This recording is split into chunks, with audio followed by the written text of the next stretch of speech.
ฟ้าหลังฝน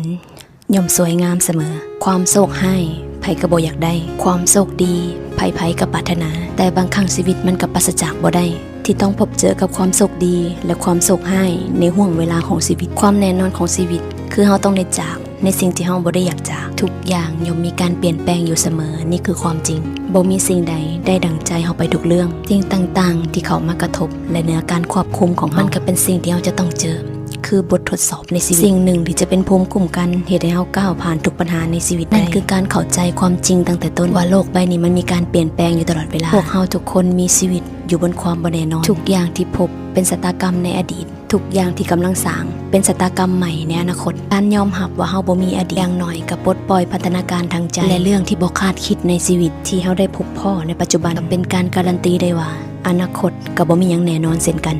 การฝันไกลทุกคนเฮ็ดได้ถ้ามื้อหนึ่งบ่ตายมันก็ต้องไปถึงแต่ความตายสัมผัสบ่มีนิมิตหมายมันอาจจะอยู่ใกล้เฮากว่าเป้าหมายชีวิตก็เป็นได้การมีชีวิตอยู่กับปัจจุบันบ่ได้หมายความว่าเฮาจะบ่ดิ้นรนทำมาหากินเพียงแต่บ่เอาใจไปยึดติดในสิ่งที่มันเป็นอดีตและเลิกกังวลไปในสิ่งที่ควบคุมบ่ได้แม้เหตุการณ์ในชีวิตบางครั้งมันบ่ได้ดังใจเฮาก็ได้แต่ประคองใจตัวเองบ่ให้ตกต่ำไปไกลกว่านี้เมื่อใดที่ชีวิตประสบภัยในสิ่งที่มันควบคุมบ่ได้หรือแม้กระทั่งในสิ่งที่มันเกินกว่าจะคาดคิดให้บอกกับตัวเองเสมอว่าเดี๋ยวมันจะผ่านไปชีวิตต่อจากนี้มันต้องดีกว่าเก่าอย่ามัวแต่จมทุกข์เดี๋ยวหาทางออกในชีวิตบ่ได้เดี๋ยวมันจะคิดสิ่งดีๆบ่ออกอย่างหน่อยประสบการณ์ในชีวิตครั้งนี้มันก็เตือนให้เฮามีสติหลายขึ้นให้เฮาเห็นคุณค่าของชีวิตสุดท้ายแล้วจะสูญเสียอย่างไปก็ตามสิ่งที่มีค่าที่สุดก็คือลมหายใจเอา